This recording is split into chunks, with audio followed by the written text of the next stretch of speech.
السلام علیکم ناظرین، سرکاری ملازم یا کسی مصروفیات کی وجہ سے مرد کا رات کو آگ کے بغیر بیوی سے پیار محبت کیے سو جانا، تو اس سے عورت کے دل پر کیا گزرتی ہے۔ حقوق العباد سب سے پہلے ہیں اور بیوی کے حقوق پورے کرنا اس کے شوہر کی ذمہ داری ہے۔ اس طرح ایک صحابی حضرت ابو درداء رضی اللہ تعالی عنہ بہت بڑے صحابی تھے، تو ایک دن دیکھا گیا کہ ان کی بیوی کے کپڑے پھٹے پرانے کپڑے اور اجڑی حالت۔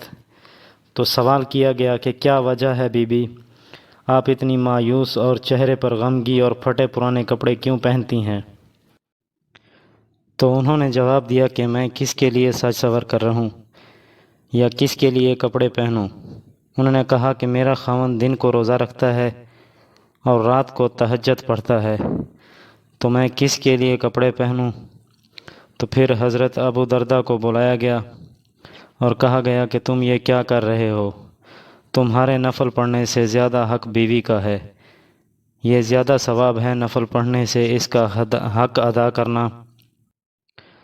اور حضرت عمر کے پاس ایک صحابی حاضر ہوئے اور انہوں نے کہا کہ حضرت آپ کہتے ہیں کہ بیوی کا حق ادا کرو، تو بیوی کا حق کتنا ہے؟ آپ نے فرمایا کہ اگر مرد شادیاں کرے تو وہ کتنی کر سکتا ہے؟